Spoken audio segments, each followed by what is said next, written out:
C'est le lieu pour moi de rendre un vibrant hommage au doyen émérite Denis Sassou Nguesso pour cette première conférence internationale sur l'afforestation et le reboisement et pour son engagement déterminé et continu dans l'action environnementale. Excellences, Mesdames et Messieurs, après le sommet des 3 bassins du Congo, ici à Brazzaville, en octobre 2023, la COP28 à Dubaï en 2023 et la 6e session de l'Assemblée des Nations Unies pour l'environnement à Nairobi en février 2024, nous voici ici à nouveau réunis pour des questions environnementales. Cela démontre l'importance des enjeux climatiques de l'heure et la réussite pour les États de respecter leurs différentes promesses.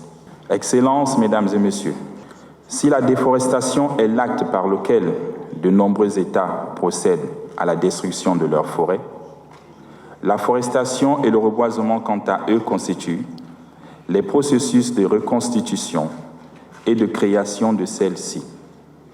C'est pourquoi, au regard des menaces climatiques qui pèsent sur notre ère, la forestation et le reboisement apparaissent comme une des questions indispensables à la riposte que les États doivent apporter face au changement climatique.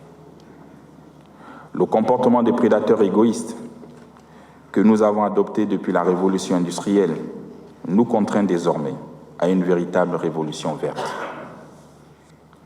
Excellences, Mesdames et Messieurs, le statut de pays à haute couverture forestière et à faible taux de déforestation conféré à mon pays, le Gabon, traduit le respect par le Gabon de ses engagements en matière de préservation des écosystèmes et de nos forêts.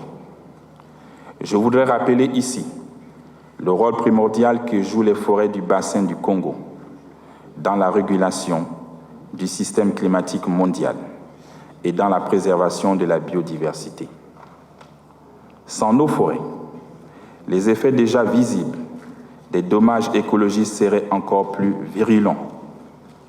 À ce jour, le Gabon assume et il continuera d'assumer ses engagements envers la planète. Nous avons 16 000 hectares à reboiser et 168 000 hectares à restaurer. J'invite de ce fait chaque État au respect de ses obligations envers ceux dont les efforts en matière de préservation de nos forêts sont perceptibles, car le temps est venu pour le partage des efforts et la récompense des vertus. En outre, j'exhorte les États dont la forestation et le reboisement se présentent comme des impérieuses nécessités à développer des mécanismes et des politiques qui incluent des objectifs de développement durable dans leur ensemble.